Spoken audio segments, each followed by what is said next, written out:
में बात हो गई थी। अब आगे उसी के हर एक पार्ट के बारे में देखते हैं।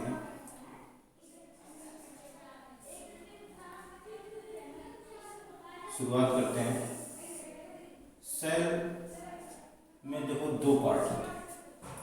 पहला एक पार्ट होता है डेड मैटर और दूसरा होता है लिविंग मैटर।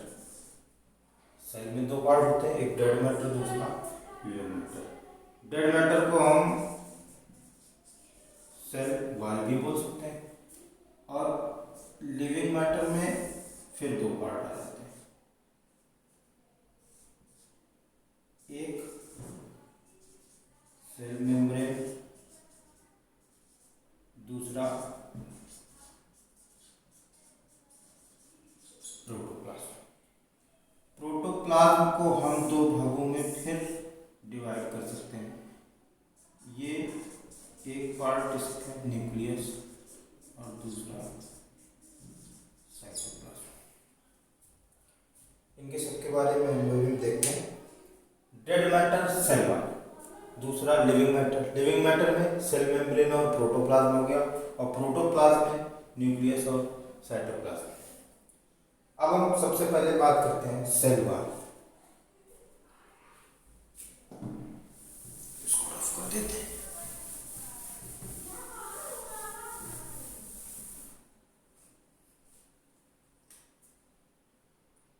बात हो रही है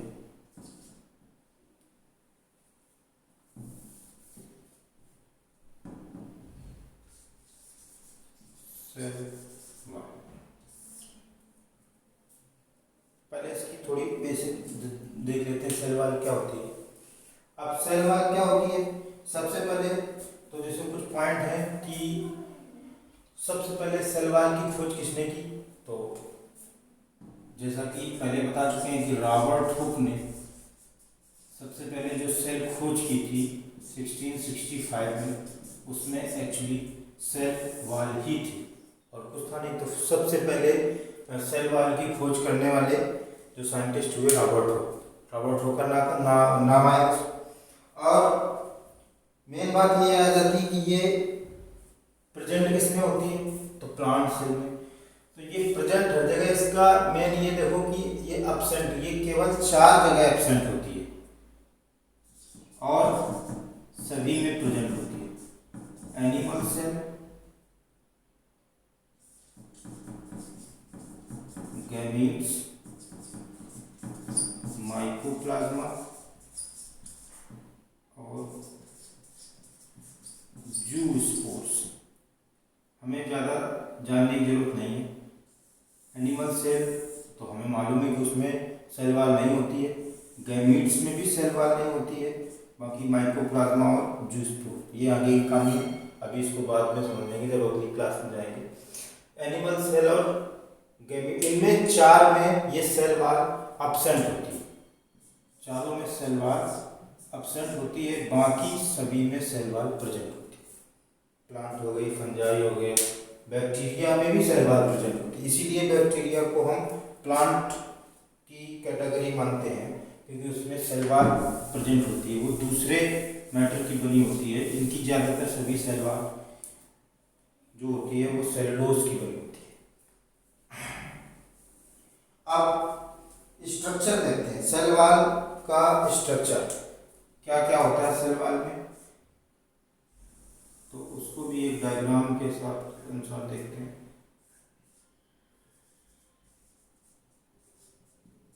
मैट्रिक्स,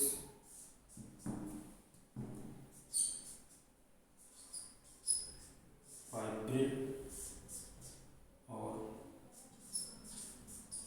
डिपोजिशन,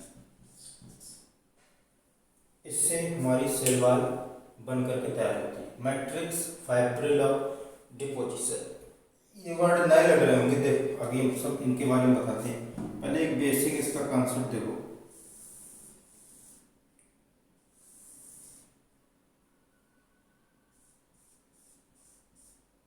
फाइब्रिल का मतलब तो वर्ड से ही फाइबर से मतलब समझ में आ रहा है।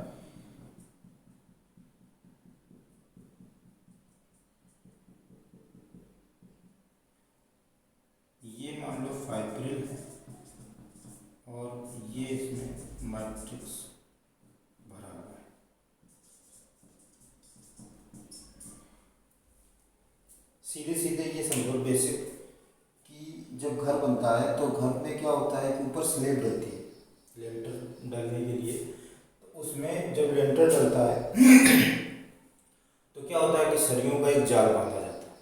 सरियों का जब जाल बांधा जाता है उसमें मसाला डाला जाता है, तब जाकर के लेंटर तैयार हो जाता है। ये दो चीज़ों से मसाला डाला जाता है, मसाले में गिट्टी मोर मुसब और सरियाँ डाली जाती हैं। जब केवल इतने से ही हम नहीं काम रोक देते, इतने से काम जरूर चल जाता है, लेकिन इसके बाद क्या करते हैं, जब लेंटर हमारा पूरा पक जाता है, जब खुल जाता है, उसके बाद ऊपर कुछ रफनेस आ जाती है, गड्ढे वगैरह जो होते हैं उसको पूरा करने के लिए हम फिर ऊपर से मसाला डाल के उस पर घोट वोट करके तब हम उसको फिर चिकना मतलब अच्छा बना लेते हैं। तो बिल्कुल वैसे ही सेम कंडीशन यहाँ समझने का प्रयास हम तो आपको करा रहे हैं कि उसमें जो सरियों का काम होता है वो यहाँ पर फाइबर का काम कर रहा है, फाइब्रिल, और जो मसाला है वो मैट्रिक्स है। जब इसके बाद सेल बन जाती है, जब उसमें बीच में फिर बाद में जैसे कुछ गड्ढे या कुछ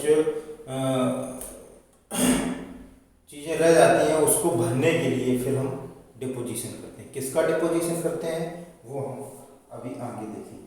तो पहले हम देखते हैं मैट्रिक्स। तो जैसे कि हमने मैट्रिक्स बताया, मैट्रिक्स अब जैसे मसाला होता है, मसाला में सबसे ज़्यादा क्या होता है, वाटर होता है। सबसे ज़्यादा क्या होता है, पानी होता है। तो इसमें भी सबसे ज़्यादा मात्रा में लगभग 70% के अप्रॉक्स वाटर होता है, पानी होता है। और भी इसमें कई चीज़ें होती हैं, हेमीसेलुलोज पाया जाता है, पेक्टिन पाया जाता है, प्रोटीन पाई जाती है कुछ कुछ परसेंटों में, और इसमें सेलुलोज नहीं पाया जाता है। ये मेन चीज़, हेमीसेलुलोज और सेलुलोज दोनों में अंतर है।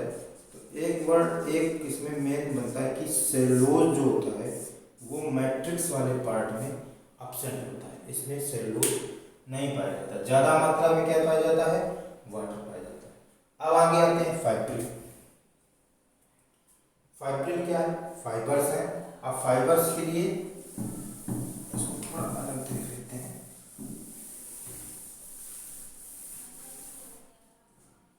फाइबर्स, फाइब्रिल जो है, फाइब्रिल को हम अब उसको अलग अलग समझेंगे। एक क्वेश्चन भी बन सकता है अगर जैसे पूछा जाए कि percentage of cellulose cell wall में कितना होता है, सेल वॉल के मैट्रिक्स में कितना परसेंट सेलुलोज पाया जाता है, तो सीधे सीधे भी उसमें सेलुलोज नहीं होता है, तो 0% या उसमें सीधे सीधे ही पाया ही नहीं जाता। अब बात आती है आगे फाइब्रिल की। तो फाइब्रिल देखेंगे, फाइब्रिल क्या, जैसे रस्सी देखी होगी, रस्सी में क्या होता है कि कभी रस्सी देखो तो मोटी, जैसे कोई रस्सा है मोटा, तो उसको हम क्या करते हैं, उसमें कई छोटी छोटी रस्सियां भी आपस में घुई के एक रस्सी बनाती है। और वो छोटी भी अगर हम उसको अलग अलग करें तो उसमें रेसे टाइप निकलेंगे, फिर हम उसको भी अलग कर सकते हैं, उसमें अलग अलग कई। तो अब उसमें सबसे छोटी यूनिट भी देखते हैं। तो जो फाइब्रिल होता है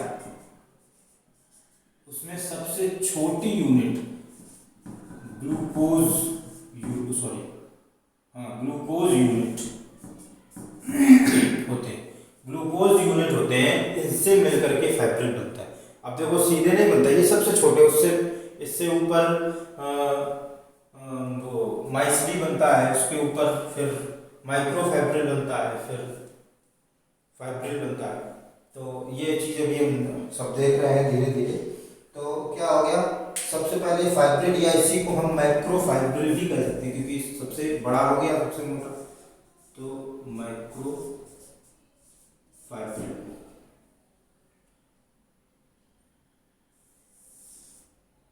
फिगर बना के समझा रहे हैं, जैसे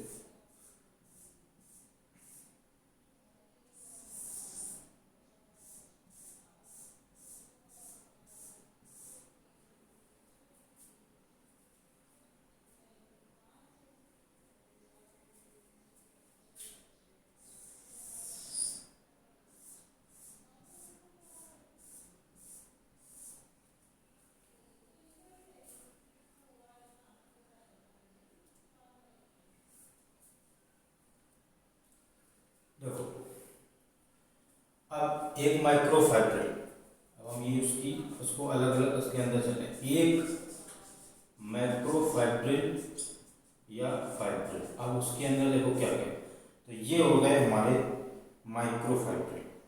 उसको एक माइक्रोफाइब्रिल में इनकी संख्या होती है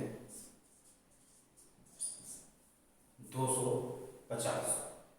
एक मैक्रोफाइब्रिल में लगभग ये 250 माइक्रोफाइब्रिल होते हैं।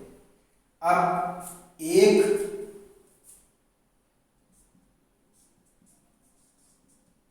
माइक्रोफाइब्रिल में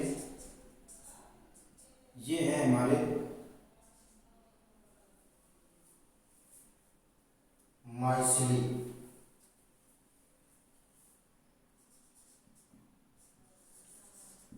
एक माइक्रोफाइब्रिल में 20 माइसिली होते हैं। फिर उसके बाद ये है हमारी सेलुलोजिक चैन या सेलुलोज चैन बोल सकते हैं,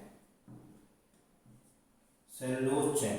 तो एक माइक्रोफाइब्रिल में 250 माइक्रोफाइब्रिल, एक माइक्रोफाइब्रिल में 20 माइसिली होती हैं और एक माइसिली में लगभग 100 सेलुलोजिक चैन होती है। एक सेलुलोजिक चैन में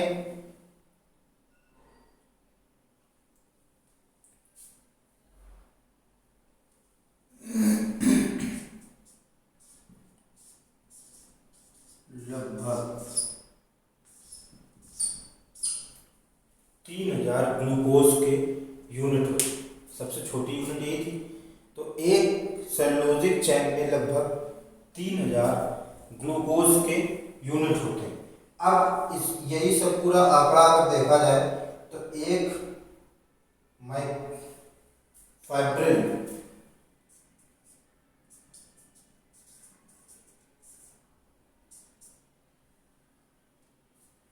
ये 250 20 प्लस 100 सबको मल्टीप्लाई किया तो लगभग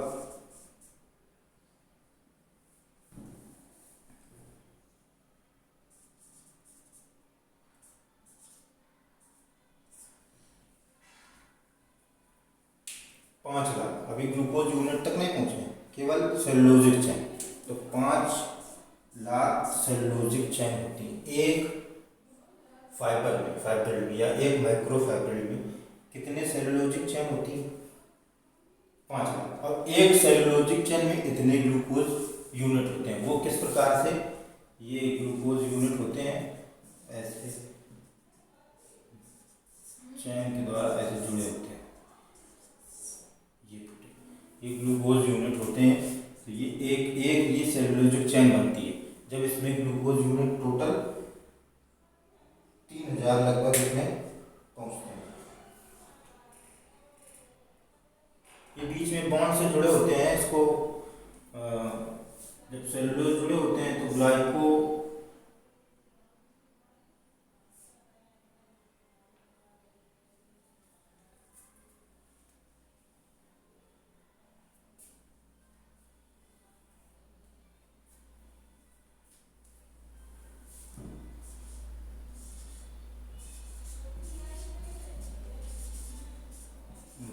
सोडिक बॉन्ड बोलते हैं, जिससे ये सारे ग्लूकोज यूनिट जुड़े होते हैं। तो ये हम फाइबर की बात बता रहे थे। तो एक माइक्रोफाइब्रिल, ये हमारी फाइब्रिल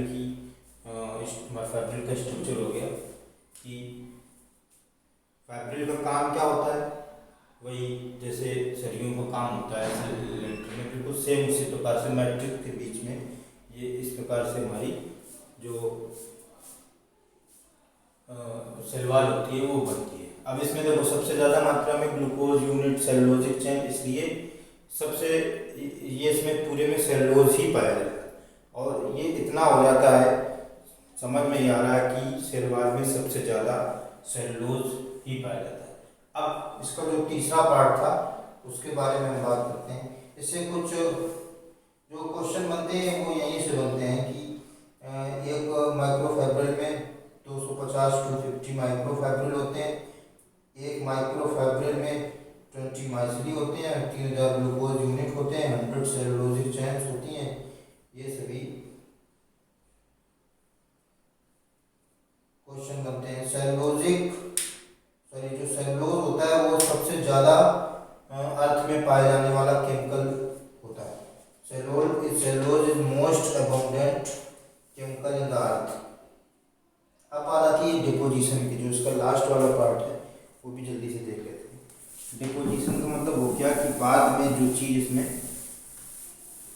होती है सेल वाल में, ऊपर से उसको अच्छा देखने के लिए, ये बनाने के लिए डिपोजिशन का मतलब है, वर्ड से मतलब कि जो गड्ढे हैं या कुछ है उनको भराव करना, डिपोजिट करना। इसके लिए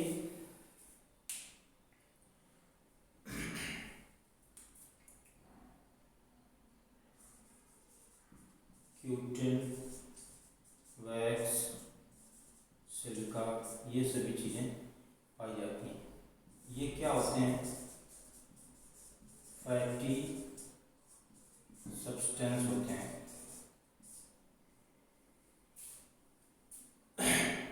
कहाँ पाए जाते हैं? हमने एक बार आपको बताया था, सिलिका के बारे में देखते हैं बाद में। 3 प्रकार के प्लांट बताए थे, जीरोफाइट, मीजोफाइट और हाइड्रोफाइट। ये लिक्विड यानी कि पानी में रहने वाले, ये ड्राई एरिया में रहने वाले, ये पानी में, और ये जो बीच में हम लोगों के आसपास रहते हैं वो पेड़। अब इसमें क्या होता है कि इनकी जो पत्तियां होती हैं, तो वैक्स या क्यूटिन सबसे ज़्यादा जीरोफाइट में पाया जाता है। ये वाटर रेजिस्टेंस होते हैं, पानी कम बाहर निकले या पानी को रोकने के लिए इनका काम होता है, ये वाटर रेजिस्टेंस का काम करते हैं। तो जितने भी जीरोफिटे होते हैं उनकी पत्तियों में सबसे ज़्यादा ये पाया जाता है, जिससे क्या होता है कि इसका जो वाटर होता है वो मतलब ज़्यादा टेम्परेचर के कारण वो पत्तियों से बाहर निकल के इवापोरेट नहीं हो पाता। मीजोफाइट में इसमें कम मात्रा में पाया जाता है, और हाइड्रोफाइट में ये लगभग एब्सेंट होता है, क्योंकि ये हमेशा पानी में रहते हैं। तो पानी में रहते हैं तो इनके लिए वाटर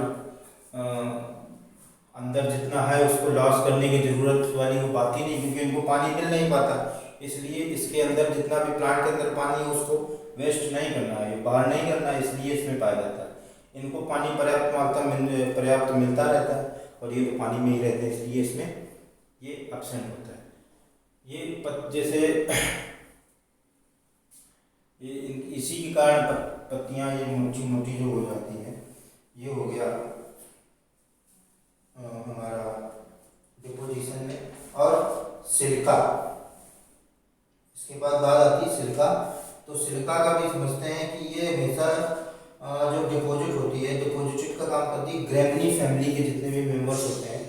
तो ग्रेमनी फैमिली में जितने भी घास फूस या सीरियल्स क्रॉप्स जो हैं उनके ये आ जाते हैं, उसमें सिलिका पाया जाता है। घास फूस वाले मेंबर्स में ग्रेमनी फैमिली में जैसे हमारा वीट हो गया, राइस हो गया, ये जो प्लांट की पत्तियां हैं, या आते चलते हैं शुगर कैन हो गया, ग्रास हो गया, इनकी सबकी जो पत्तियां होती हैं, ये क्या होता है कि इनकी जो पत्तियां होती हैं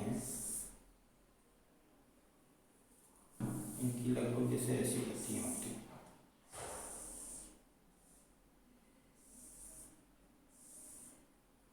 इनकी पत्तियां में जो धार होती है, ये किनारी, ये बहुत ही ऐसा होता है कि अगर हाथ लग जाए तो ये कट जाता है।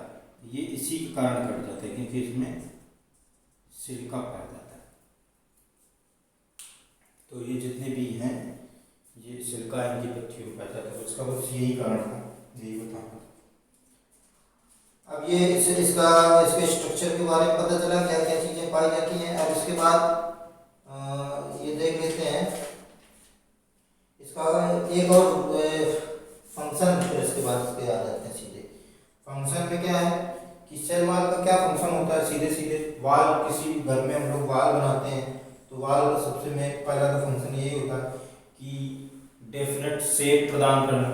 अब उसकी जो डेफिनेट शेप, सेल की डेफिनेट, अब ये सेल की सेल वॉल है तो उसे तो it provide definite shape to the cell. दूसरा, it provide protection to the cell, ये प्रोटेक्शन प्रदान करती है। इसके बाद जो इस फ्रेमवर्क भी कह सकते हैं कि ये सेल को फ्रेमवर्क भी प्रदान करती है।